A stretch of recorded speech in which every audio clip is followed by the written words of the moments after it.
बिस्मिल्लाहिर्रहमानिर्रहीम। अस्सलाम वालेकुम नाज़रीन, प्रोग्राम सिटी 10 में खुश आमदीद। मैं हूँ आपकी मेज़बान अना यूसुफ। उम्मीद है आप सब लोग ठीक ठाक होंगे। दिन का आगाज़ हमेशा कुछ अच्छा करके देखिए, बहुत आपको अच्छा फील होगा। और अपनी तरफ से कोशिश ये कीजिए, सदके से अगर आप दिन का आगाज़ करेंगे तो आपका पूरा दिन बहुत अच्छा गुजरेगा, 100 बलाएँ आपकी टल जाती हैं। इसके साथ साथ हमने आज के शो के बारे में थोड़ा सा बताती चलूँ, खबरें भी शामिल करेंगे, आज के मेहमान भी होंगे और आपकी बर्थडे विशेज़ भी हमारे पास हैं। आगे चल के हमने आपको वो भी विश करनी है। खबरें हमारे पास जो हैं उनसे आगाज़ कर लेते हैं। आज की टॉप स्टोरीज। पंजाब की सियासत पे भूचाल, पीपल्स पार्टी के शरीक चेयरमैन की वज़ीर आज़म शहबाज शरीफ के साथ अहम मुलाकात हुई है।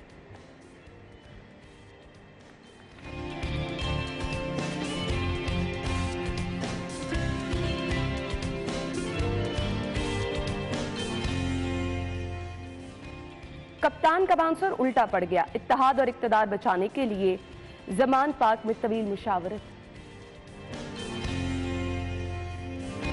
वज़ीर आज़म शहबाज शरीफ से क़ादी इमरान नज़ीर की मुलाकात, सदर नून लीग लाहौर के लिए 4 नाम सामने आ गए। और CTD के लिए नई गाड़ियां खरीदने का फैसला।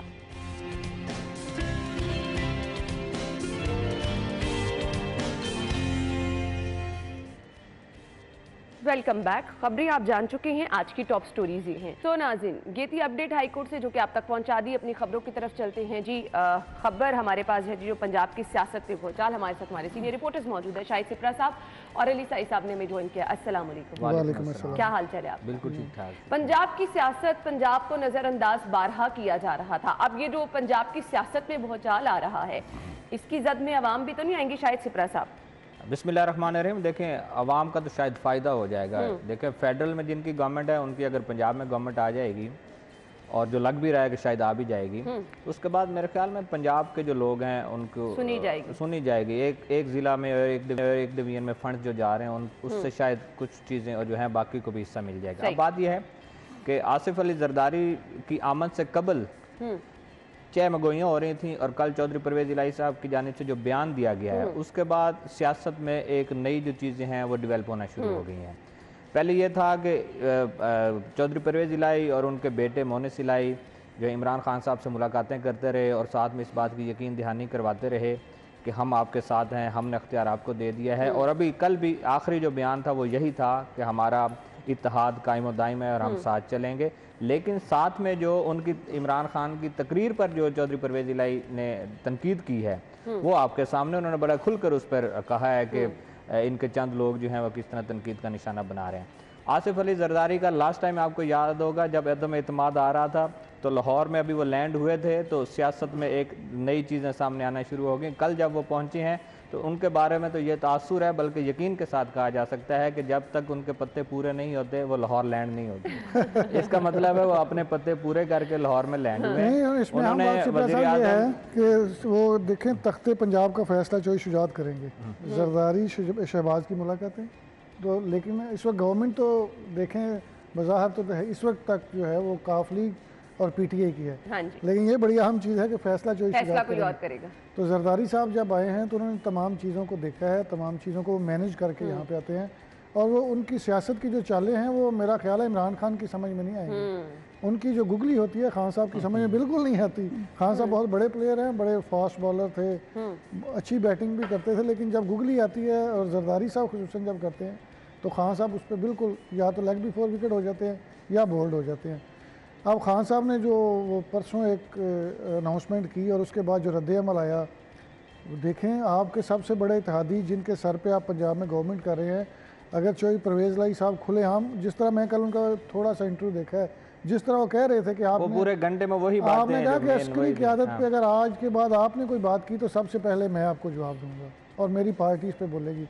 कोई बड़ा वो खुल के कह रहे थे कि मैंने तो 10 दिन पहले कहा इमरान खान को इस्तीफ़ा दे दिया है। इसका सॉरी, मैं सही साहब की बात कर रहा हूँ। ये बात करने का चौधरी परवेज़ इलाही की जो बात है, ये इस बात का तासुर दे रही है कि अस्करी क़यादत पर जब भी बात होगी, और इस वक्त जो पाकिस्तान तहरीक इंसाफ अपना बयानिया बना रही है कि हमें जो गिराया गया, पहले कोई बैनुल-अक़वामी साजिश थी, उसमें अमेरिका था, उसके बाद कोई साइफर आया, उसके बाद फिर कुछ चीज़ें और आ गई, और अल्टीमेटली एक जो हमारे अस्करी क़यादत पर आके ठहराव हुआ, और शायद आवाम के जज्बात के साथ खेलने की कोशिश की जा रही है। लेकिन कल के वज़ीर आला पंजाब के बयान के बाद शायद उनका वो बयानी अभी आगे चलता दिखाई नहीं दे रहा, उसके बाद ख़त्म हो जाएगा। अगर क्यू लीग उनके साथ चलती है, बिल्कुल पाकिस्तान तहरीक इंसाफ की इस वक्त सर्वाइवल किस में है कि क्यू लीग उनके साथ चले, लेकिन क्यू लीग अगर उनके बयानी के साथ नहीं खड़ी, इसका क्या मतलब है कि क्यू लीग उनके साथ नहीं खड़ी। साई साहब ने बिल्कुल ठीक कहा, अगर लास्ट टाइम भी जब अदम एतमाद पंजाब असेंबली में आया था तो चौधरी शुजात हुसैन साहब ने ही फैसला किया था। आज भी कल आसिफ अली जरदारी से मुलाकात जो शुजात हुसैन की भी हुई, वजीर आजम की भी हुई, फिर उनके सपुर्द कर दिया गया है कि आपने फैसला करना है, आपके ही हाथ में है। तो फिर जब चौधरी शुजात हुसैन मंजे हुए सियासतदान है, इसमें कोई दूसरी राय नहीं है, और इस बात को सारे सियासतदान और आपकी जितनी पॉलिटिकल पार्टीज हैं वो मानती भी हैं। और चौधरी साहब की बात का सब में एक बहुत वजन है। चौधरी साहब हमेशा सियासत में जो भी फैसले करते हैं, लेकिन अभी जो अहम रोल नजर आ रहा है वो हमें मुफाहमत के बादशाह का नजर आ रहा है। नहीं बिल्कुल, वो जरदारी साहब तो हैं ही बिल्कुल इसी तरह है। और मेरा ख्याल है कि जरदारी साहब का जो फोकस है, जो मुझे लगता है कि वो बिलावल को वज़ीर आज़म बनवाना चाहते हैं। अभी वो पंजाब में चूँकि 8-10 माह रह गए हैं इस गवर्नमेंट, इस पूरे हुकूमत का दौर ख़त्म होने में, उसके बाद इलेक्शन होने हैं, तो वो सारा फोकस इस चीज़ पे किए हुए हैं कि पीपल्स पार्टी को वफाक में जो है वो बरतरी मिले, और ये सारा जो पीडीएम है वो उनके साथ खड़ा हो। चूँकि वो जिस तरह पिछले हम 1 साल से देख रहे हैं, वो सारी की सारी चीज़ें नून लीग के पास ही जा रही हैं। और अब चौधरी शुजात, मैं कल भी वो चौधरी सालक हुसैन का बयान देख रहा था, वो कह रहे थे कि चौधरी परवेज़ लाई वापस आ जाएँ, हम उनको वेलकम कहेंगे, लेकिन उसमें कुछ चीज़ें देखनी पड़ेंगी कि वो चौधरी शुजात से आके मिलें, उसके बाद इस चीज़ का फैसला होगा। असेंबलियां तहलील होने के बाद अब लाहौर ये सोच रहे हैं, आवाम सोच रही है, होने क्या वाला है? तहलील कहाँ हुई है? नहीं, अब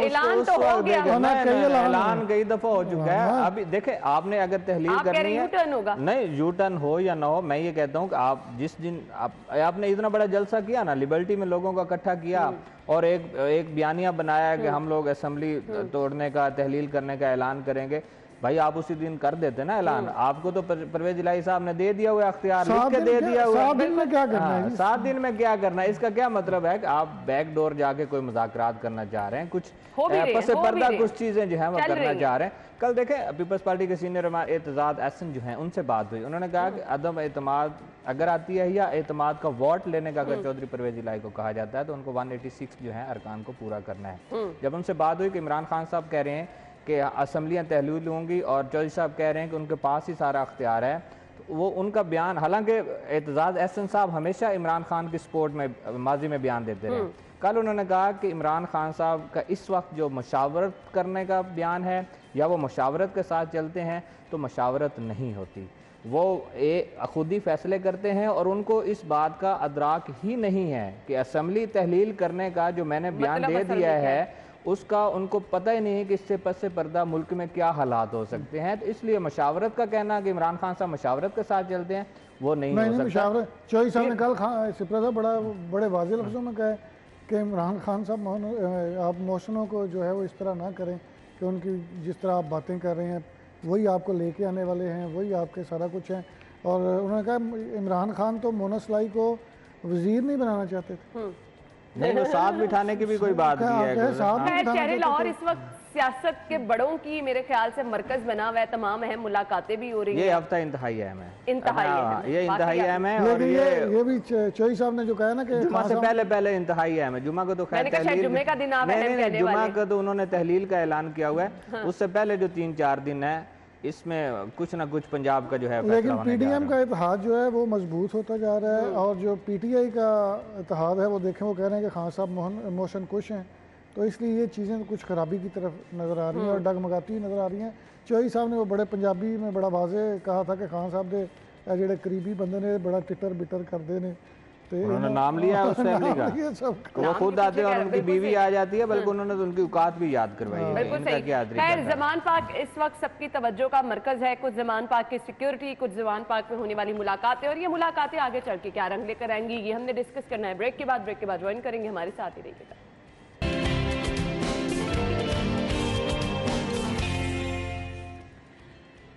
वेलकम बैक। और ज़मान पाक इस वक्त जी तवज्जो का मरकज़ है। ज़मान पाक में कल भी बड़ी हमने मसरूफियात देखी, बड़ी बड़ी मुलाकातें भी हुई, लेकिन ये मुलाकातें अब रंग क्या लेकर आएंगी इस चीज़ का सबको इंतज़ार है। इत्तेहाद और इक़्तिदार बचाने के लिए ज़मान पाक में तवील मुशावरत, अब ये कब तक तूल इख्तियार करेगी मुशावरत? देखो मेरे ख्याल में मुशावरत की जरूरत नहीं है। जब आप ऐलान कर चुके हैं कि तहलील करनी है और जुमा आपने तो कहा तहलील होनी ही नहीं। वो मैं उनकी बात कर रहा हूँ ना, पाकिस्तान तहरीक इंसाफ जो है वो कर चुकी है ना। देखें आपने तहलील करने का ऐलान किया है तो उससे पहले भी तो मुशावरत चलती रही है। यही जिनके साथ आपका इत्तेहाद, यही लोग आपकी कानून दान जितने हैं और कानूनी जो टीम है वो आपकी जाती रही है, उनसे बात होती रही है। ये 4-5 दिन आपने क्यों छोड़े हैं कि हमने इस पर मुशावरत करनी है? तो इसका मैं जिस तरह पहले जिक्र कर रहा था, इसका कुछ और हो सकता है, अदरवाइज कोई मुशावरत दिनों में और मेल मुलाकातें होंगी ना? अब क्या है कि आपके पास वही बयानिया रह गया है कि पीडीएम जो है वो नाकाम हो रही है। इकॉनमी ठीक है, नो डाउट आपकी जो इस वक्त मुआशी सूरत हाल है वो गंभीर है। महंगाई का जो लेवल है वो किस जगह तक पहुंच चुका है। आम जो तबका है, गरीब तबका, वो मुतासिर हो रहा है। इसमें कोई दूसरी राय नहीं है। कोई चीज ले लें, शायद जरूरिया ले लें, बाकी चीजें ले लें, हर जगह पे चले ठीक है। पीटीआई का भी उसमें हाथ, जो साई साहब कह रहे हैं, मैं भी मान लेता हूँ कि उनका भी हाथ है। अब फिर आप आ रहे हैं कि इलेक्शन की तारीख देनी होगी। भाई आपने लॉन्ग मार्च भी कर लिया, फायरिंग भी हो गई, गोलियां भी निकल आई, पट्टियां भी हो गई, मीटिंग भी हो गई। वो एक ही डेट इस्लामाबाद भी जा रहे थे, इलेक्शन की तारीख गए। आपको पीडीएम बड़े वाज़े अल्फाज में कह चुकी है कि आप अक्टूबर से पहले इलेक्शन नहीं होने। उसके बाद तो फिर कुछ होना है? कोई भी नहीं। वो लॉन्ग मार्च के पसे पर्दा और चीज़ें थी, वो अस्करी क़यादत का था मामला और उनकी अपॉइंटमेंट्स जो थी वो उनका सारा हो गया, ख़त्म हो गया। आज आपके पास जो बयानिया था, आपके अपने इत्तेहादी उसके साथ खड़े होने को तैयार नहीं। कल सिराजुल हक साहब ने पता क्या क्या, जमात इस्लामी के अमीर, उन्होंने कहा है कि 4 साल में इमरान खान साहब ने खुद एतराफ़ किया है कि हम लोग नाकाम ठहरे। और ये वही इमरान खान है जो पहले इक़्तिदार में आने से पहले, इक़्तिदार में एक मिनट के बाद इक़्तिदार में आने से पहले कहते थे कि 200 की हमारे पास टीम है, लेकिन वही असद उमर निकले। आज इमरान खान साहब के पास वक्त है कि वो दोनों असम्बलियां तहलील करें और अपने सर से बोझ उतारें जो अभी तक उनके सर पे है कि जो हमारी इकॉनमी की इस वक्त सूरत हाल है, जो मुआशी हालात जा रहे हैं, अभी ये उनके सर है, वो ख़त्म कर दें। अब देखते हैं जी, जुमा हमारी सियासत में बड़ा अहम दिन रहा है।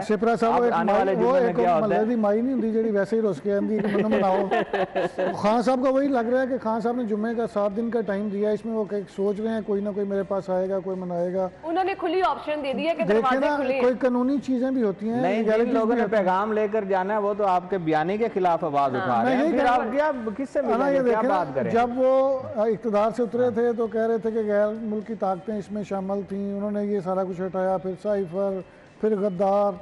अब जो बयानिया मैं देख रहा हूँ पिछली 2-3 तकरीरों में, मैं वैसे ही सुन रहा था उस दिन, चूँकि ये लिबर्टी में कर रहे थे, तो सबसे पहले बताते हैं कि जब मैं था तो ये था, जब मौजूदा गवर्नमेंट आई तो चीज़ें महंगी हो गई, ये चीज़ ख़त्म हो गई, बला बला बला चलो। और उसके बाद आ जाते हैं अस्करी क़यादत पे। तो जिस पे ये फोकस कर रहे हैं, जो अपना बयानिया बना रहे हैं, वो इनके इत्तेहादी कर रहे हैं कि उस पर तो उन्होंने शटअप काल दी है और बड़े वाज़े खतरे में भी लग और कोई दबे लफ्जों में नहीं दी। उन्होंने कहा कि आइंदा अगर आपने ये बात की, उन्होंने कहा कितनी ये बुरी बात है कि मुझे साथ बिठा के आपने ये काम किया और आज के बाद अगर आपने ऐसी हरकत की तो आपको बहुत सख्त लफ्जों में जवाब देंगे और सबसे पहले मैं खुद जवाब दूंगा। तो ये मुशावरत किस लिए कर रहे हैं? ये तो चीज़ें बड़ी वाज़ेह हो गई ना। आपके बयानी के खिलाफ ही आपके इत्तेहादी बात कर रहे हैं। अगर आपने गवर्नमेंट चलानी है, आपने काफ लीग को साथ लेके चलना है, अगर आपको काफ लीग के वो 10 वोट चाहिए जिस पे आपकी गवर्नमेंट पंजाब की खड़ी है अभी तक, हो सकता है सिपरा साहब वाली बात थी कि खड़ी रहेगी, तो वो बंदे तो आपको कह रहे हैं कि आप अपना बयानिया बदलें, क्योंकि इसके अलावा आपके पास बेचने के लिए कोई और चूरन नहीं है। अब आप हर 3 माह बाद एक नया चूरन लेके आते हैं, मार्केट में लॉन्च करते हैं और अब वो बिकना बंद हो गया है। खान साहब को ये लगता है कि इलेक्शन होगा तो वो क्लीन स्वीप कर देंगे। मेरा ख्याल है अब सिचुएशन वो नहीं है। हर सीट पे इमरान खान ने खड़े नहीं होना। इनके कैंडिडेट्स जो हैं उनके भी वोट होंगे, लेकिन पार्टी के वोट ज़्यादा होते हैं, लेकिन जो कैंडिडेट का करैक्टर है वो बड़ा वाज़ेह होता है। वो उसमें बड़ी चीज़ें जो हैं वो सामने आ रही होती हैं। अभी आप इनके जो मिनिस्टर, मैं एक्साइज़ की बात कर लूँ, मैं ज़िंदगी में जब से ये जर्नलिज्म कर रहा हूँ, जब से मैं एक्साइज़ कवर कर रहा हूँ, मैंने कभी इस तरह के हालात ही नहीं देखे। हर चीज़ में पैसे मांगे जाते हैं और बड़े खुले लफ्ज़ों में पैसे मांगे जाते हैं और हर चीज़ का सबको पता है। लूट मारे ना हर तरफ, जो लोगों को पता है हमसे, उन लोगों को कौन वोट देगा? तो ये चीज़ें बड़ी मैटर करती हैं। खान साहब मेरा ख्याल है अभी तक वो इसी जोन में है कि मैं आऊँगा और जब इलेक्शन होंगे तो क्लीन स्वीप हो जाएगा। मेरा ख्याल है ऐसे नहीं होगा। अब जो है ये हफ्ता, जैसे कि शाहिद सिपरा साहब ने भी कहा कि बहुत अहम है, असम्बलियाँ तहलील करने का जो ऐलान किया गया है उस टाइम पीरियड तक ये मेल मुलाकातें भी होंगी और इसके साथ साथ मुशावरत भी चलती रहेगी। लेकिन अब सबकी नज़रें हैं कि क्या होने वाला है। ब्रेक लेते हैं, ब्रेक के बाद वापस आएंगे तो हम गुफ्तगू का सिलसिला आगे बढ़ाएंगे। हमारे साथ रहिए।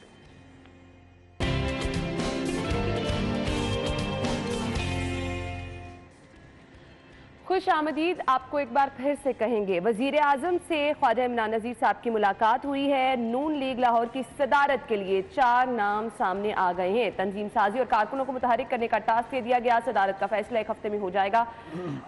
ख्वाजा इमरान नज़ीर साहब का ये कहना 1 हफ्ता है जिसमें फिर फैसला कर लिया जाएगा। सदारत के लिए सैफुल मलूक होकर ख्वाजा इमरान नज़ीर, हाफिज मियां नोमान, राना मशहूद अहमद के नाम जेर गौर हैं। शाहिद सिपरा साहब, आपको क्या लगता है? देखिए, मुस्लिम लीग नून ने अगर आप मुतहरिक हो ना, और इस तरह इलेक्शन की बातें हो रही हैं कि इंतखाबात होगा, और नून लीग हमेशा जब लाहौर में अपनी नशिस्तें जीतती है तो उसके बाद पंजाब में माहौल बनता है। और पहले असेंबली तहलील होने के बाद इलेक्शन होगा या अक्टूबर के बाद? नहीं, असेंबली तहलील उसके बाद भी चीज़ें देखें। नून लीग ने खुद कह दिया कि हमारे पास प्लान ए भी है, बी भी है, सी भी है, और कौन सा है, कौन सा है, ये उन्हीं के पास है। ये तो ख्वाजा साहब बताएंगे कौन से प्लान है। हाँ, अब बात यह है कि तंजीम साजी या कारकुनों को मुतहरिक करना ये हर सियासी जमात का हक है, और ये उस वक्त होता है जब आप देख रहे हो कि इलेक्शन आने वाला है या साल रह गया है। आखिर हमेशा इक़्तिदार जब होता है, 4 साल इक़्तिदार के होते हैं, और आखिरी साल जो होता है हुकूमत के लिए भी अपोजिशन के लिए वो इलेक्शन का साल होता है। हुकूमत चाह रही होती है कि लोगों को इस तरह रिलीफ दिया जाए ताकि उनके जो वोट बैंक है उसमें इजाफा हो, लोग उनके साथ खड़े हो। लेकिन चारों कैंडिडेट बड़े अच्छे हैं। हमारा वोट ख्वाजा साहब लेकिन ख्वाजा साहब हमें ज्वाइन कर चुके हैं, उनको शो में वेलकम कहते हैं। अस्सलाम वालेकुम ख्वाजा साहब, क्या हाल चाल है आपके? जी वालेकुम सलाम, आप ठीक हैं और सबको मेरा सलाम कह दीजिएगा। वालेकुम अस्सलाम, अल्हम्दुलिल्लाह। आपके वक्त का बहुत बहुत शुक्रिया। कल ये जो आपकी वज़ीर आज़म साहब से मुलाकात हुई है, क्या क्या चीज़ें ज़ेर गौर रही, कुछ मुलाकात के हवाले से बताइएगा, क्या बातचीत हुई है वज़ीर आज़म साहब से? जी बिस्मिल्लाह, हमारे वहाँ ना पीएम साहब ऑलवेज वेरी काइंड, और आपको पता है कि पार्टी प्रेसिडेंट भी है हमारे, तो उन्होंने मुझे मेहरबानी की और मुझे वक्त दिया था, और उन्होंने मुख्तलिफ जी ख्वाजा साहब है, और कारकुन का इनपुट जो है मुझसे पूछा कि कारकुन इस बारे में क्या कहते हैं।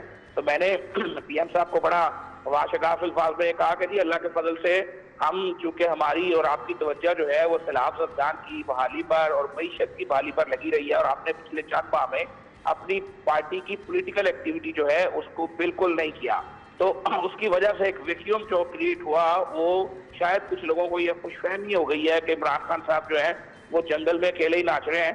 तो ऐसा नहीं है इंशाल्लाह, और जंगल का बादशाह आपको पता है शेर ही होता है, और अल्लाह के फजल से इंशाल्लाह शेर जैसे ही लंदन से पाकिस्तान पहुंचेगा। असम्बलियां तहलील होने जा रही हैं, इमरान खान साहब की जानिब से ऐलान कर दिया गया, 1 हफ्ते का वक्त दिया गया।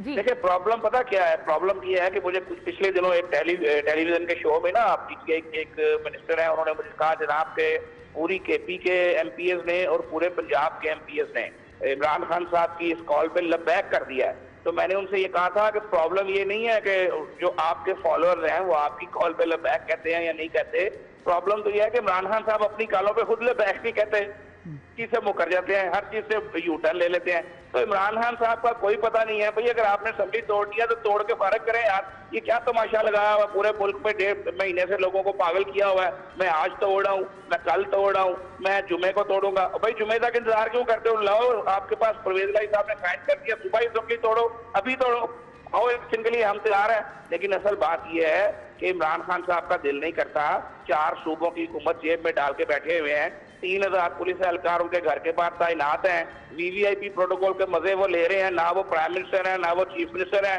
इंशाल्लाह ताला अपनी पार्टी के चेयरमैन भी नहीं रहेंगे, लेकिन पूरा प्रोटोकॉल एंजॉय कर रहे हैं। और स्टेटस को के मुखालिफ होने के दावेदार और प्रोटोकॉल के मुखालिफ होने के दावेदारों के जब बच्चे पाकिस्तान आते हैं, वो बच्चे कि जो पाकिस्तान नहीं रहते, जब वो पाकिस्तान आते हैं तो आपने देखा ना कि 26-27 पुलिस की गाड़ियां उनको एयरपोर्ट छोड़ने जाती हैं, और फिर जब वो लंदन एयरपोर्ट पर उतरते हैं तो उनका सामान उठाने वाला कोई नहीं होता, वो अपना सामान उठा के अपने घर खुद जा रहे होते हैं। तो मुनाफिकत, दोगलापन और झूठ की इंतहा अगर देखनी है तो पीटीआई और इमरान खान साहब को देखें कि खुद चोरी करते हैं, खुद अरबों रुपए के जेवरात खा जाते हैं, और लोगों को कहते हैं कि जनाब लोग चोर हैं।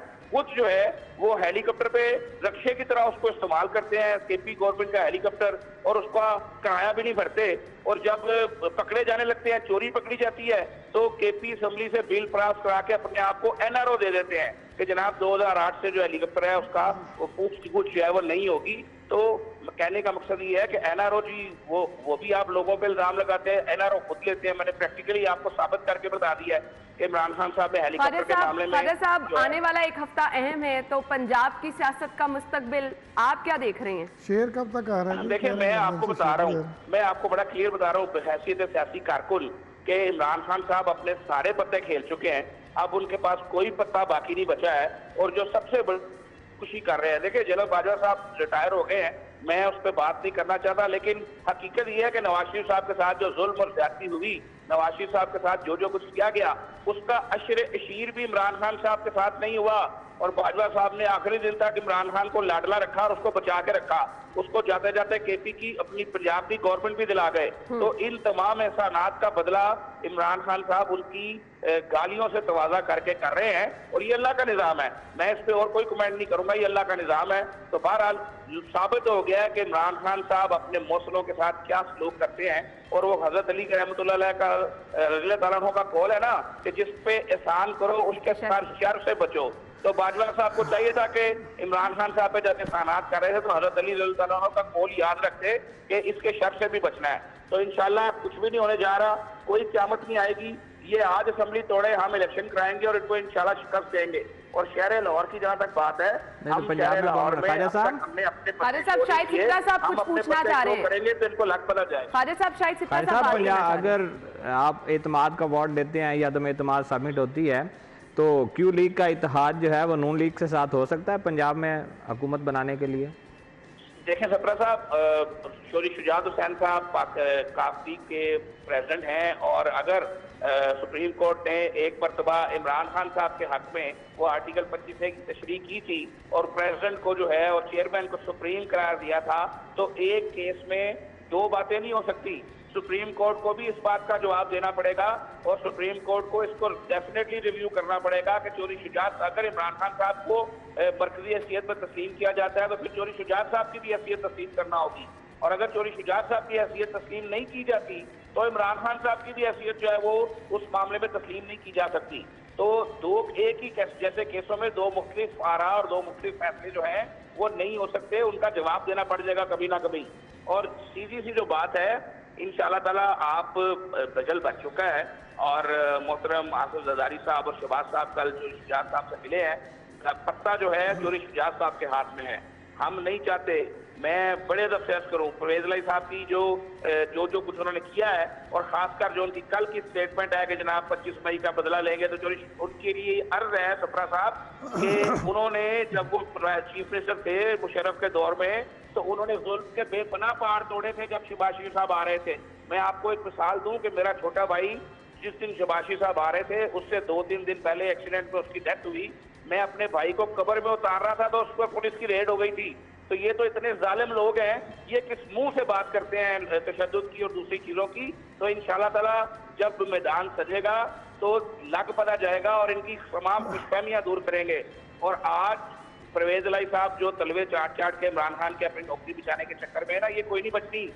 इमरान खान साहब ने तो अपने मौसलों को नहीं छोड़ा, तो इनको क्यों छोड़ेंगे? अच्छा ख्वाजा साहब, अभी भी वक्त है, ख्वाजा साहब तौबा तायब करें और चौधरी शुजात साहब की ताबेदारी करें और चौधरी शुजात साहब की बात करना चाह रहे हैं आपसे। ख्वाजा साहब, हम बड़े दुआ गो हैं कि आप सदर बने मुस्लिम लीग नून के लाहौर के, लेकिन ये भी बता दें कि आपने कहा शेर जल्द ही आ जाएगा वापस, तो कब तक आ रहे हैं शेर जो है वो पाकिस्तान में? देखिए इमरान, जो मैं आपको बताऊं साहिब साहब कि इंशाल्लाह मियां मोहम्मद नवाज शरीफ साहब की वापसी जो है वो रिटर्न ऑन द वॉल है और बिल्कुल हम उनके लिए तैयार बैठे हैं। आपको बहुत जल्दी अच्छा सरप्राइज देंगे इंशाल्लाह। और मियां साहब का ये मुल्क है, उन्होंने आना ही आना है और अल्लाह के फजल करम से वो आपको ज्यादा देर इंतजार अब इसके लिए नहीं करना पड़ेगा। और जहाँ तक आपने सदारत की बात की, मेरी कल प्राइम मिनिस्टर साहब से बहुत डिटेल से गुफ्तगू हुई है और कुछ नाम भी डिस्कस हुए हैं, लेकिन मैं आपको ये बताता चलूं कि मैंने लाहौर की सदारत के लिए किसी ख्वाहिश का इजहार नहीं किया और मैंने उनको शुक्रिया के साथ ये कहा है कि आप किसी भी अच्छे और बेहतर शख्स को जो है वो लाहौर की सदारत के लिए नामजद कर दें। इंशाल्लाह पार्टी उसका साथ देगी खालिद साहब, आपका नाम भी आप ज़ेरे गौर है। हम आपको गुड लक कहना चाहेंगे और हमें पता है कि आप किस तरह से खुश उसलूबी से इस सीट को निभा भी सकते हैं, इस ओहदे को निभा भी सकते हैं। गुड लक और आपके वक्त का बहुत बहुत शुक्रिया। नाज़रीन, शहर की सियासत, पंजाब की सियासत, आने वाले कुछ दिन कितने अहम हैं, ख्वाजा इमरान नज़ीर साहब का इस पर तजिया भी आपने सुन लिया। मौजूदा हालात क्या हैं, आने वाले हालात की तरफ भी उन्होंने खासी तनकीद भी की है, पाकिस्तान तहरीक इंसाफ को खासा तनकीद का निशाना भी बनाया। गुफ्तगू आपने उनकी सुनी। हमने अगली खबर की तरफ आना है, फिलहाल ब्रेक ले लेते हैं। ब्रेक के बाद आपको एक बार फिर से ज्वाइन करेंगे, हमारे साथ ही रहिएगा।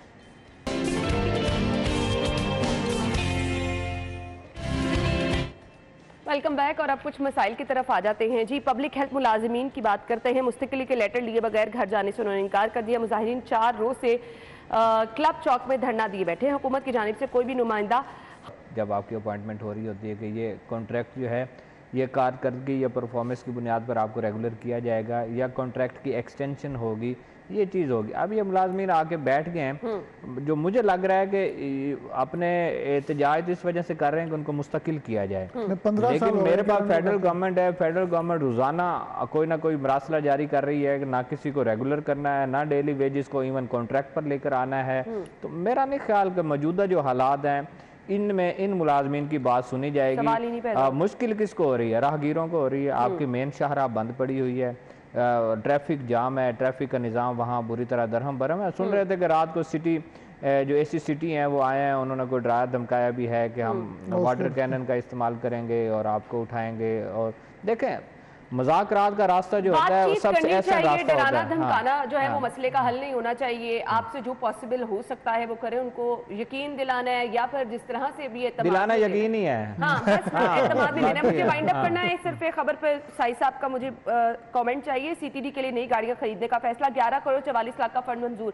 फायदा क्या होगा साई साहब? सिर्फ 1 मिनट है ना। देखें, पुलिस के लिए तो बहुत सारी गाड़ियाँ, तकरीबन 1000 के करीब गाड़ियाँ खरीदी जा रही हैं, जिसमें सीटीडी के लिए भी आजकल चूँकि एक लहर भी चली हुई है दहशतगर्दी की, तो सीटीडी को स्ट्रेंथन होना चाहिए। सीटीडी जो हमारा अदारा है, इसने पिछले दौर में तो बहुत अच्छा काम किया। जब दहशतगर्दी पे कारकर्दगी बेहतर होगी, इससे कारकर्दगी तो वैसे बेहतर करनी चाहिए, गाड़ियों से थोड़ी बेहतर गाड़ियों से गाड़ियाँ उनके पास वैसे ही बड़ी ज़बरदस्त हैं, उनके प्रोटोकॉल बहुत अच्छे हैं और उनके पास बहुत ज़्यादा गाड़ियाँ हैं। उनके पास अफसरान कम है, गाड़ियाँ ज़्यादा हैं। चूँकि मैं तो फिर क्या ज़रूरत पड़ी साई साहब? ना, ये चूँकि सीएम साहब, अच्छा ये भी मज़े की बात है कि फिर ये क्रेडिट चोई परवेज़ लाई को चला जाएगा। ये हमजा शहबाज जो थे वो मंजूर करके गए थे 1000 से ज़ायद गाड़ियाँ, लेकिन ये है कि वो समरी जो थी वो चोई परवेज़ लाई ने साइन किया और ये सारी कुछ इन्हीं के क्रेडिट पर जाएगा। तो ये 1000 के करीब गाड़ियाँ हैं जिसमें पुलिस की और इनकी सब की जो है वो खरीदी जा रही हैं।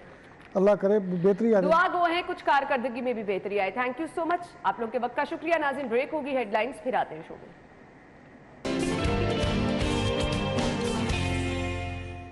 Welcome back. एक बार फिर से खुशामदीद कहेंगे प्रोग्राम के इस हिस्से में। जी, हम शामिल करने वाले हैं उन लोगों की बर्थडे जिन्होंने हमें सैटरडे को भी लिस्ट भेजी और आज भी जिन लोगों ने कुछ नाम भेजे जिनके आज मंडे को भी बर्थडे है, क्योंकि आप इस सेगमेंट का इंतज़ार करना शुरू कर देते हैं। सो 2 सेगमेंट्स में हम करेंगे। फर्स्ट में जी अब फरहान अहमद है जिनकी बर्थडे है, फरीहा अली हैं, अब्दुल्ला गेलानी हैं, फैज़ान गुज्जर, साद मुनीर, अब्दुल रहमान हैं जिनकी बर्थडे। आप सब लोगों को सालगिरह की बहुत बहुत मुबारकबाद। Wish you very happy birthday. So आप लोगों को सालगिरह की बहुत बहुत मुबारकबाद। और कुछ लिस्ट जो है वो हम आगे चल के आपके साथ शेयर करेंगे, उसके लिए थोड़ा सा आपको वेट करना पड़ेगा। प्रोग्राम के इस हिस्से में जी हम बात करने वाले हैं आर्ट के हवाले से, हम बात करने वाले हैं पेंटिंग के हवाले से।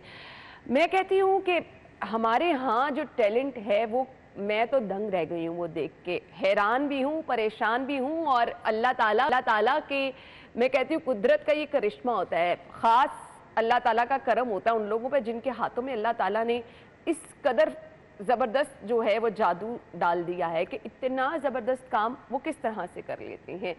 सो हम देखते हैं बहुत सारे आर्टिस्ट का काम, लेकिन कुछ काम तो ऐसे होते हैं कि आप एक दफ़ा देख कर रुकते हैं, देखते हैं कि ये है क्या, और वो देखना दूर की बात, वो काम खुद ब खुद बोल रहा होता है। अभी जो स्क्रीन पर आप काम देख रहे हैं, मेरा नहीं ख्याल ये किसी तारुफ का, ये किसी तारीफ का मोहताज है।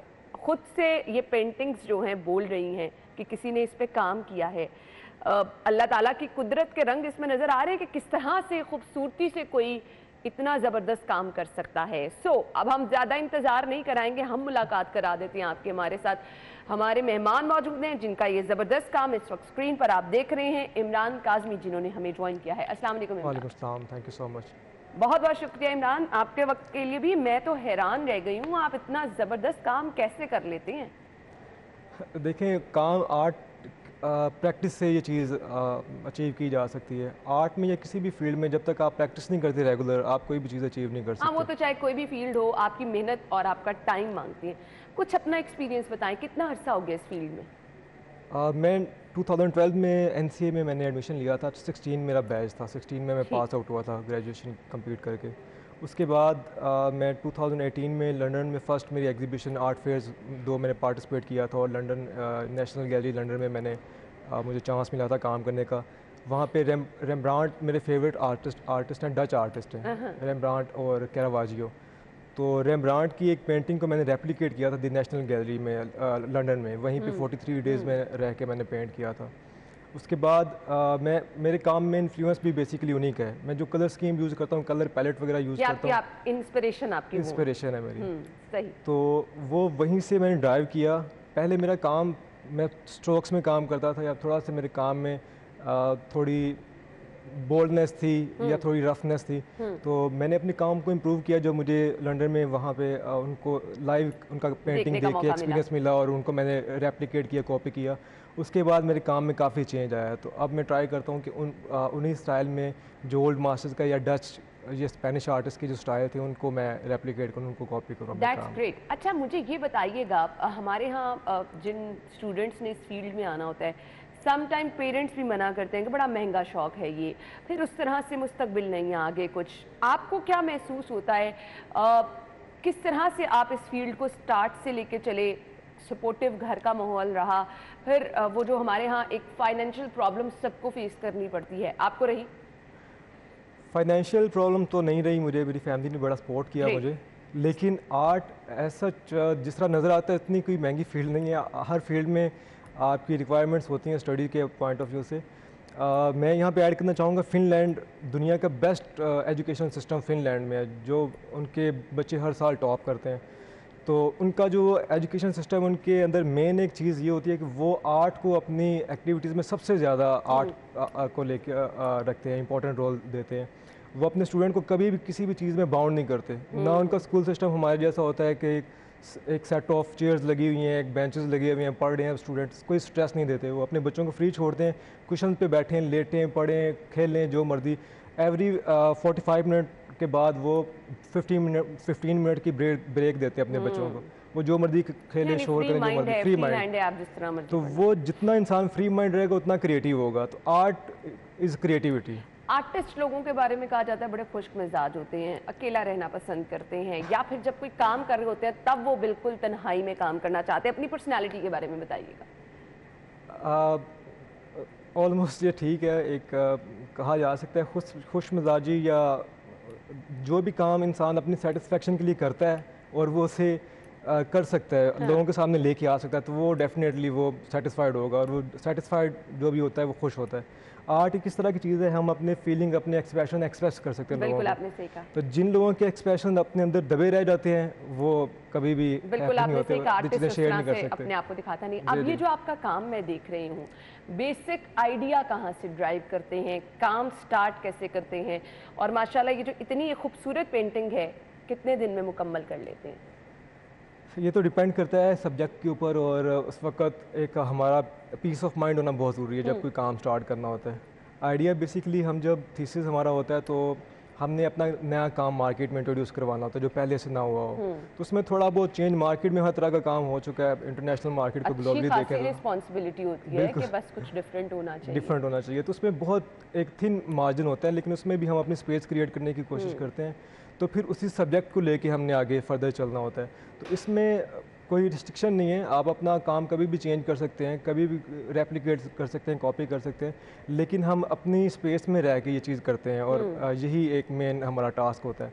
तो बाकी जो स्किल की या काम की बात है वो तो बाय बर्थ होता है, जो गॉड गिफ्टेड होता है टैलेंट, उसको इन्हेंस करना होता है। अभी जो हम पेंटिंग्स देख रहे हैं, मैक्सिमम मिनिमम कितने डेज में आप कंप्लीट करते हैं?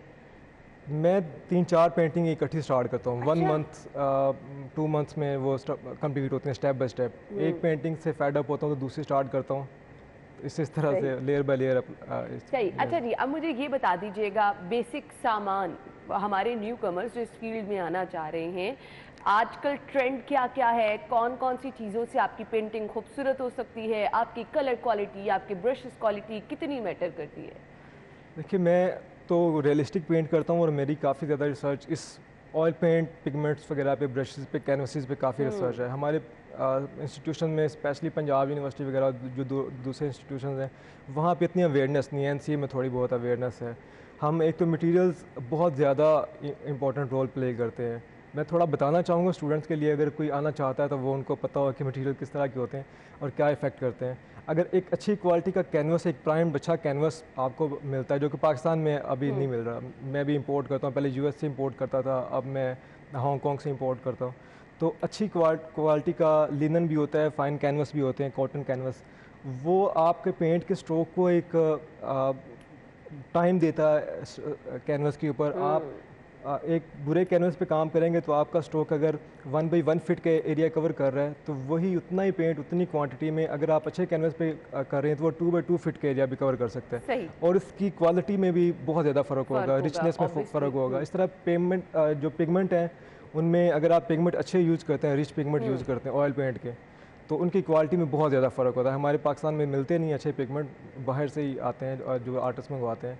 तो वो अगर आप अच्छा प्योर पिगमेंट यूज़ करते हैं, उसकी रिचनेस में, उसकी शाइन में, कलर में उसके बहुत ज़्यादा डिफरेंस होता है। तो ब्रशेज़ भी इस तरह से हमारे तो बताया नहीं जाता, हमें कॉलेजेस वगैरह में भी इस तरह से रिसर्च के लिए हमें ओपन छोड़ा जाता है कि हम खुद अपनी रिसर्च करें, क्योंकि आर्ट की बहुत डाइवर्स फॉर्म्स होती हैं। तो जिसने जिस भी फॉर्म में जाना है, एक्सप्लोर करना है, उसके मुताबिक वो ख़ुद अपने मीडियम्स को इंट्रोड्यूस करे, वो एक्सप्लोर करे। तो इसलिए आर्टिस्ट को चाहिए कि इसको एक्सप्लोर करने पहले मीडियम को अगर अफोर्ड करते हैं वो तो एक्सप्लोर किए बगैर तो आप आगे बढ़ भी नहीं सकते हैं। कभी अपना काम देख के हैरानगी हुई कि ये मैंने कर लिया? नहीं, बल्कि हमेशा फील होता है कि मैं इससे ज़्यादा अच्छा कर सकता हूँ। लेकिन इसमें हमारे यहाँ पे कुछ इश्यूज होते हैं। एक तो हमें अपने पॉकेट मनी मंथली जो हमें चाहिए होती है वो हमने सेव करनी होती है। सेकंड नंबर पे यहाँ पे वो अप्रिसिएशन नहीं है जिस तरह का हम काम कर सकते हैं। मैंने 2-3 पेंटिंग इस तरह की बनाई हैं जिस पे मैंने 2-3 मंथ्स काम किया है, लेकिन उस तरह का रिस्पांस मुझे नहीं मिला। तो मेरी पर्सनल सेटिस्फेक्शन तो थी, लेकिन वो मार्केट से वो रिस्पांस जिस तरह से इंटरनेशनल मार्केट में मिलता है वैसे नहीं होता। मुझे ये बताइएगा, जो आर्टिस्ट लोग होते हैं उनका अपना घर, उनका अपना रूम कहते हैं बड़ा स्पेशल होता है। अपने घर पे, अपने रूम पे कितनी तवज्जो देता है, पता चलता है किसी आर्टिस्ट का है? मैं 3 घर बना चुका हूँ अभी तक और मैंने वो सारे घर खुद बनाए हैं। मैं कभी बना बनाया घर नहीं परचेज़ करता। मुझे अगर कोई दीवार या कोई कॉर्नर भी अगर मुझे लगे कि स्ट्रेट लाइन नहीं है या इसमें कोई मसला है तो मुझे वहाँ पे इरिटेशन होना शुरू हो जाती है। इसलिए मैं कोई बना हुआ घर ख़रीद ही नहीं सकता। जब तक मेरे पास प्लेन लैंड नहीं होती, मैं उसके पे खुद मैप खुद बनाता हूँ, फिर उसको मैं डिज़ाइन करवाता हूँ, फिर उस पर घर। तो वो हर चीज़ मेरे मेंटल सेटिस्फेक्शन के अकॉर्डिंगली जब तक नहीं होती मैं उसमें नहीं रह सकता। ये मेरी अपनी पर्सनल एक चॉइस है। बाकी आर्टिस्ट मुझे नहीं पता किस तरह से उनकी चॉइस है। तो इसलिए जो हमारी पर्सनल स्पेस जहाँ पे स्पेसिफिकली हम काम करते हैं वो तो बहुत आइडियल होती है। कि घर के मामले में इतना ज़्यादा मैं हूँ तो क्यूरियस हूँ, तो मैं जहाँ पे पेंट करूँगा बैठ के उसके मामले में मैं किस कदर वो होऊंगा। सही। कुछ फ्यूचर प्लान्स अपने बताइएगा, क्या करना चाह रहे हैं आगे? माशाल्लाह इतना ज़बरदस्त काम आपने कर लिया, आप इसको एज ए बिजनेस भी आगे लेके जाना चाह रहे होंगे, लेके चल भी रहे हैं। फीडबैक से रिलेटेड भी आपने कहा लोगों का बड़ा ज़बरदस्त आता है। फिर क्या प्लान्स हैं आगे के? प्लान्स हैं हमारे यहाँ मार्केट, अगर लोगों को पता नहीं है, पाकिस्तान में मार्केट बहुत बड़ी आर्ट की। मैंने लोगों के घर देखे हुए हैं बहुत, यहाँ पे एलीट क्लास लोग हैं जो काम बाय करते हैं। लोगों के घरों में स्पेसेस नहीं होती, वॉल खाली नहीं होती, इतनी पेंटिंग्स होती हैं कि वॉल कम नज़र आ रही होती, पेंटिंग ज़्यादा नज़र आ रही होती, फिर भी वो काम परचेज़ कर रहे होते हैं। और बाज़ दफ़ा मेरे क्लाइंट्स ऐसे हैं जिनके पास बिल्डिंग्स कम पड़ जाती हैं, वो नई बिल्डिंग बनाते हैं आर्ट को डिस्प्ले करने के लिए। तो पाकिस्तान में बहुत बड़ी आर्ट की मार्केट है, आपने अपनी स्पेस खुद क्रिएट करनी है। अगर पाकिस्तान से आप बाहर निकलते हैं तो बाहर तो पूरी दुनिया है। $100 बिलियन से ज़्यादा आर्ट में इन्वेस्ट होता है हर साल। तो क्रिस्टीज़ है और चेल्सिया बड़ी बड़ी फाउंडेशन है जो बिलियंस ऑफ डॉलर्स पूरी दुनिया को डोनेट करती हैं आर्ट फेयर्स के लिए, बेनालिस वगैरह के लिए। तो ये एक बहुत बड़ी फील्ड है अगर हम इसे एक्सप्लोर करें। अभी अमेरिका में एक स्टडी के अकॉर्डिंगली वो 10% से ज़्यादा उनके बच्चे आर्ट फील्ड में जाते हैं और वहाँ से अर्न करते हैं। तो उसमें आर्ट फील्ड में बड़ी ज़्यादा फील्ड्स आ जाती हैं। और हमारे यहाँ तो जी टैलेंट की वैसे कमी नहीं है। आपको अपने स्टूडेंट्स को आगे लेकर आना है, आपको अपने स्कूल्स, कॉलेज, यूनिवर्सिटीज़ में ज़्यादा से ज़्यादा स्टूडेंट्स को जो है वो इस मामले में हेल्प आउट करना है, ताकि हमारा भी वो छुपा हुआ टैलेंट सामने आए। थैंक यू सो मच, बहुत बहुत शुक्रिया आपके वक्त के लिए एंड गुड लक। नाज़रीन, हमने चलना एक ब्रेक की तरफ, ज्वाइन करेंगे आपको ब्रेक के बाद।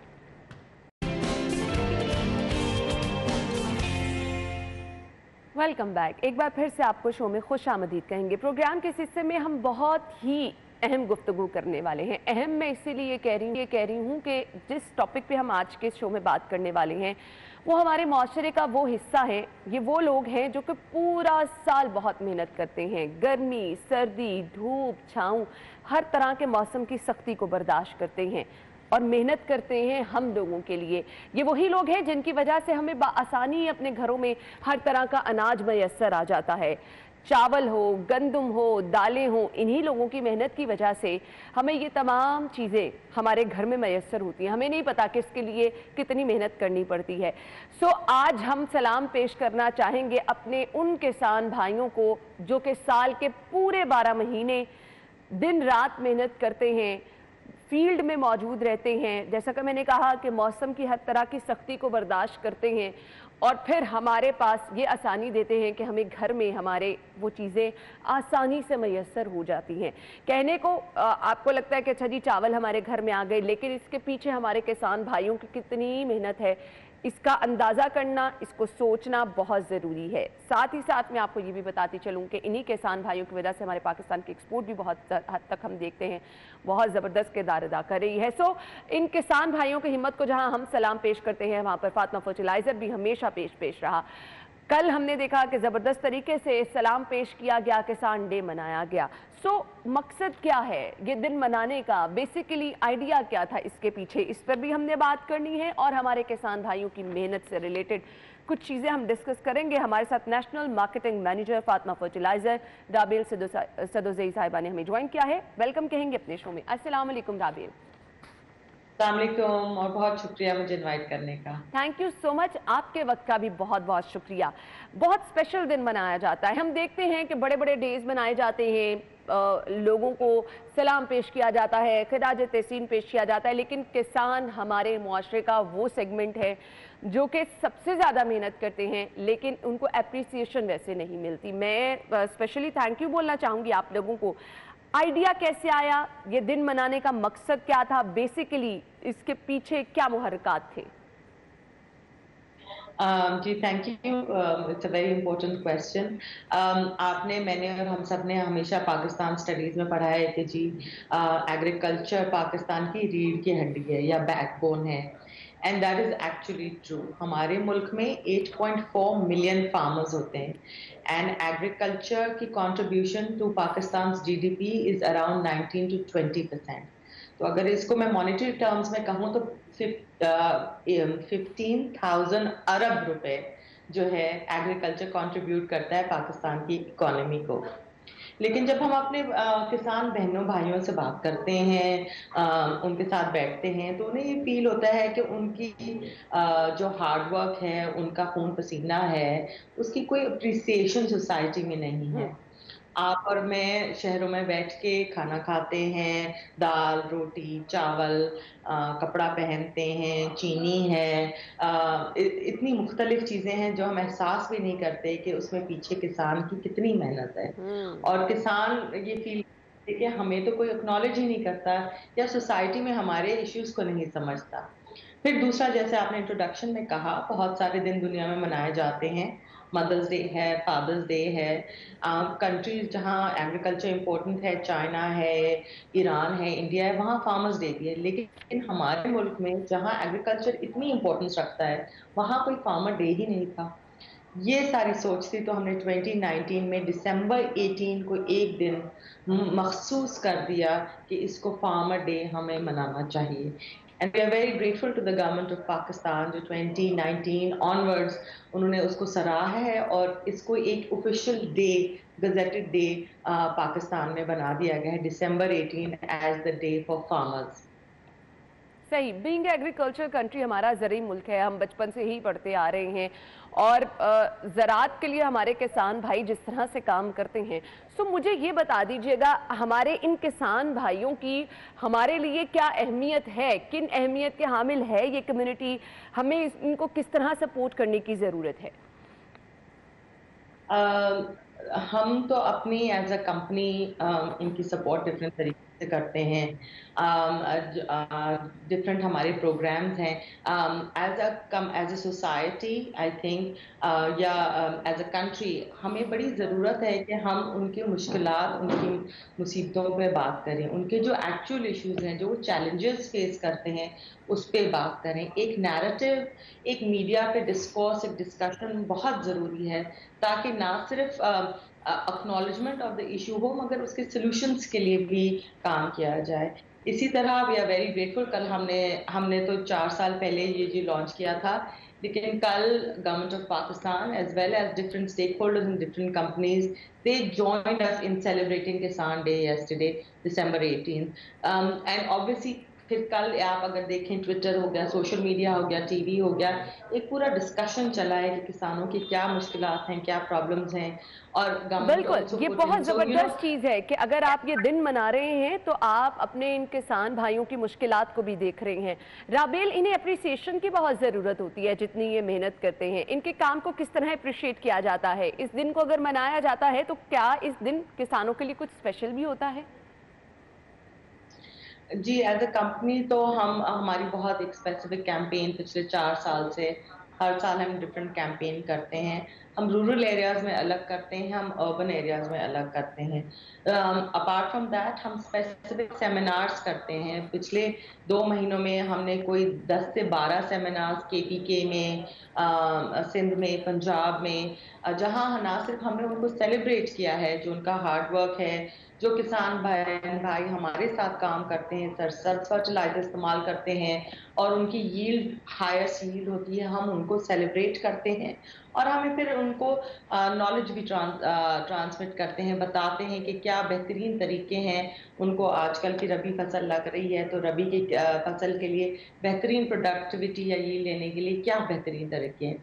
साथ साथ में अर्बन एरियाज में हमने स्पेसिफिक कैंपेन की है, सोशल मीडिया पे बहुत ज़्यादा है, प्रिंट में है, डिफरेंट हमारे कोलैबोरेटर्स हैं, फूड पैंडा के साथ हमने कोलैबोरेशन किए, ताकि आप और मैं और हम जैसे लोग जो अर्बन एरियाज में, उनको अंडरस्टैंडिंग हो कि कितनी मेहनत से किसान हमारे पास, हमारी टेबल पे जो खाना आता है, हम जो कपड़ा पहनते हैं, वो कितनी मेहनत से हमारे पास आता है। नो डाउट, आपने बिल्कुल ठीक कहा।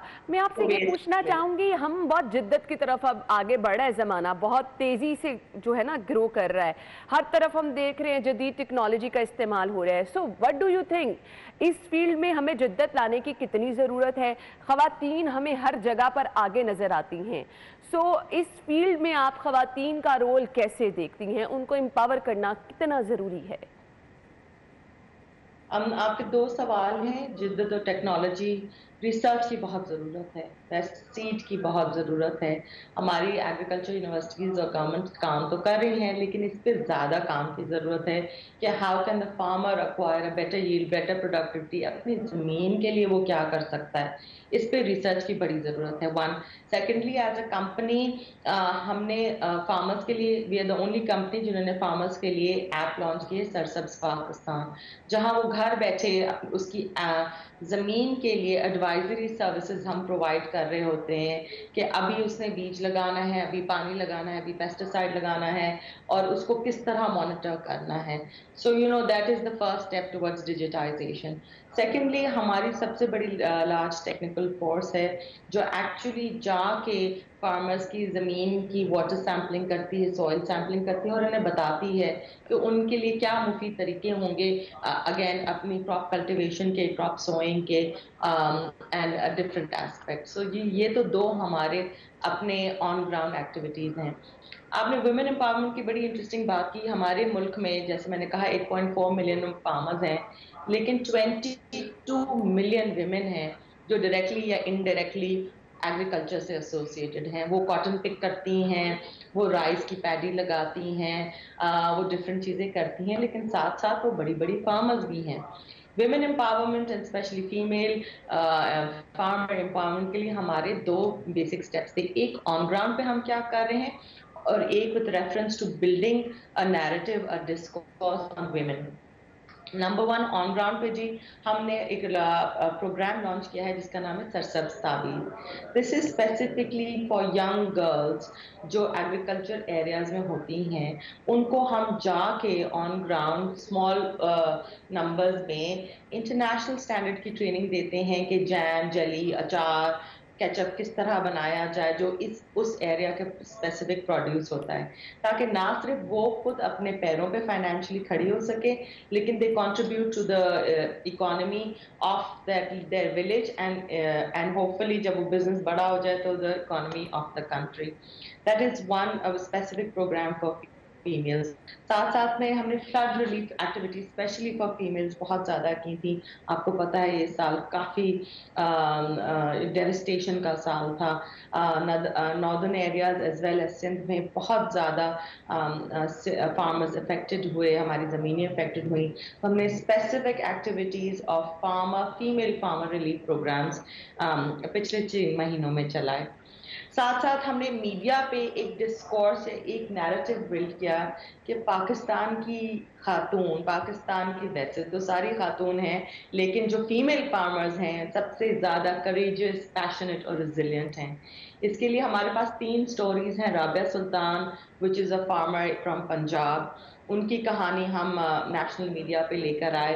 That was the first story जो 2017 में हमने रिलीज़ की, और बड़ा शॉकिंग था लोगों के लिए बिकॉज फीमेल इन एग्रीकल्चर एक बहू है, एक बेटी है, एक बहन है, लेकिन कभी एज अ फार्मर नहीं दिखाई गई। सो बहुत रिपल क्रिएट हुए इंडस्ट्री में। साथ साथ में हमने 2 हमारी वेब सीरीज है सरसब्ज यूट्यूब पे, उस पे हमने 2 स्टोरीज रिलीज की। एक थी नाज दरेचो की, she is a female farmer from Sindh, और वो 18 साल की उम्र में उनके अब्बू को जेल डाल दिया गया और उनके भाई को मार दिया गया, और उनके रिश्तेदार उनकी ज़मीनों पे कब्जा करने आ गए और उन्होंने 18 घंटे गन्स के साथ फाइट किया।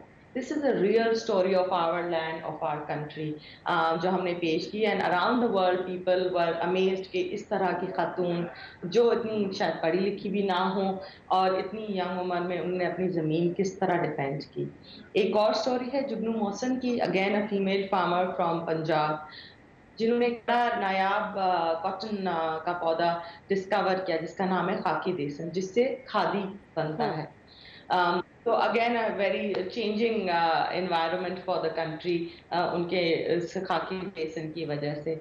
सो these are our real stories, these are the stories of our land, जो बड़ा ज़रूरी है हमें दिखाने के लिए कि पाकिस्तान का सॉफ्ट इमेज क्या है, हमारी औरतें कैसे शाना बशाना हमारे साथ खड़ी हैं।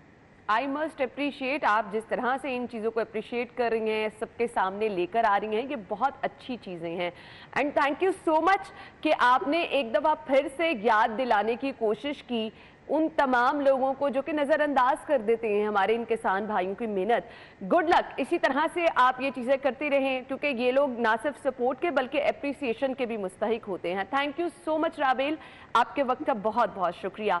नाज़रीन, बिलाशुबा ये दिन मनाने का मकसद सिर्फ ये नहीं होना चाहिए कि आप इनकी मेहनत को सराहें, इनोवेशन के साथ साथ इनके इश्यूज़ हल करना भी बहुत ज़रूरी है। जो लोग हमारे लिए दिन रात मेहनत करते हैं, उनकी मेहनत को रंग देना, उनकी मेहनत को अप्रिशिएट करना और उनके इश्यूज हल करना हम सबकी जिम्मेदारी है। ब्रेक होगी, ब्रेक के बाद ज्वाइन करेंगे स्टे विद अस। खुश आमदीद आपको एक बार फिर से कहेंगे। लिस्ट हमारे पास है जिनकी आज बर्थडे है। मैंने कहा था जी सेकंड सेगमेंट में शामिल करूंगी, लेकिन उससे पहले जिन लोगों की कल बर्थडे है यानी ट्यूसडे को, वो हमें आज अपनी पिक्चर्स भेज सकते हैं। इंशाल्लाह कल प्रोग्राम का हिस्सा बनाएंगे। व्हाट्सएप नंबर जी मैं आपकी स्क्रीन पर हम दिखा रहे हैं, सो आप अपनी पिक्चर्स अभी से व्हाट्सएप कर दें। उस्मान सईद हैं, सिकंदर चीमा हैं, मोहम्मद अबू बकर हैं, मोहम्मद वसीम खान हैं, उवैस भट्टी और फिर हरीम फातिमा हैं, राना मोहम्मद अब्दुल्ला और माज अली जिनकी आज बर्थडे है। आप सब लोगों को सालगिरह की बहुत मुबारकबाद। Wish you a very happy birthday. So नाज़रीन, ये तो थी बर्थडे विशेस जो कि हमने आपको साथ शेयर की। अब कल जिनकी बर्थडे है वो अपनी पिक्चर्स आज भेज दें जी, कल हम उनकी बर्थडे भी अपने प्रोग्राम का हिस्सा बनाएंगे। अभी जी हमने कलीम की तरफ चलना है जो कि ओपन मार्केट में मौजूद है। आज की रेट लिस्ट हमारे साथ शेयर करेंगे। Over to you Kaleem. की कीमतों में मामूली उतार चढ़ाव बरकरार है, जबकि सरकारी नर्ख और बाजार के अंदर जो सब्जियां फरोख्त हो रही हैं उनकी कीमतों में भी मामूली तजाद पाया जा रहा है। कुछ ऐसी सब्जियां हैं जिनकी कीमतें मुस्तकम हैं, जबकि चंद एक सब्जियां हैं जिनकी कीमतों में चंद रुपये का इजाफा हुआ है। अगर आज बात करें सब्जियां किस कीमत पर फरोख्त हो रही हैं तो सबसे पहले प्याज की बात कर लेते हैं। दर्जा अवल इसकी जो सरकारी कीमत है 205 रुपये है, जबकि ओपन मार्केट के अंदर ये 215 से 20 रुपये तक फरोख्त हो रहा है। जबकि अगर बात करें आलू सरकारी रेट की तो इसका जो रेट है आज 36 रुपये है, जबकि ओपन मार्केट के अंदर ये 40 से 45 रुपये तक फरोख्त हो रहा है। लहसन देसी की जो सरकारी कीमत है 235 रुपये है, जबकि ओपन मार्केट के अंदर 240 से 255 रुपये तक फरोख्त हो रहा है। इसके अलावा अगर बात करें टमाटर की, इसकी जो सरकारी कीमत है 65 रुपये है, जबकि ओपन मार्केट के अंदर ये 70 से 75 रुपये तक फरोख्त हो रहा है। इसके अलावा जो मेथी है इसकी जो सरकारी कीमत है वो 53 रुपये है, जबकि ओपन मार्केट के अंदर 60 से 65 रुपये तक फरोख्त हो रहा है। बैंगन की सरकारी कीमत 50 रुपये है, ओपन मार्केट के अंदर 55 से ये भी 60 रुपये तक फरोख्त हो रहा है। इसके अलावा शिमला मिर्च, इसकी कीमत मुस्तकम है, इसकी कीमत 70 रुपये है, जबकि ओपन मार्केट के अंदर ये 75 से 80 रुपये तक फरोख्त हो रही है। मटर की सरकारी रेट आज जो है वो 75 रुपये है, ये भी ओपन मार्केट के अंदर 80 से 50 रुपये तक फरोख्त हो रहे हैं। इसके अलावा जो करेले हैं इसकी कीमत में इजाफा हुआ है, जो कि चंद रुपये का इजाफा हुआ है, जो कि आज इजाफे के साथ इसकी जो सरकारी कीमत है वो 100 रुपये है, जबकि ओपन मार्केट के अंदर ये 110 से 115 रुपये तक फरोख्त हो रहे हैं। इसी तरह जो पालक है इसकी कीमत में भी 4 रुपये का इजाफा हुआ है, जो कि आज इसकी जो कीमत है वो 30 रुपये है, जबकि ओपन मार्केट के अंदर ये 35 से 40 रुपये तक फरोख्त हो रही है। इसके अलावा जो अरवी है इसकी जो सरकारी कीमत है वो भी 115 रुपये है, जबकि इसकी कीमत में भी चंद रुपये का इजाफा हुआ है। और इजाफा होने के बाद मार्केट के अंदर ये जो सब्जी फरोख्त हो रही है उसकी कीमत 120 से 125 रुपये है, जबकि इसके साथ साथ दीगर जो मुतादिद सब्जियां हैं उसकी कीमत में भी चंद रुपये का इजाफा हुआ है। सिर्फ चंद एक की ऐसी सब्जियां हैं जिसकी कीमतें मुस्तकम हैं।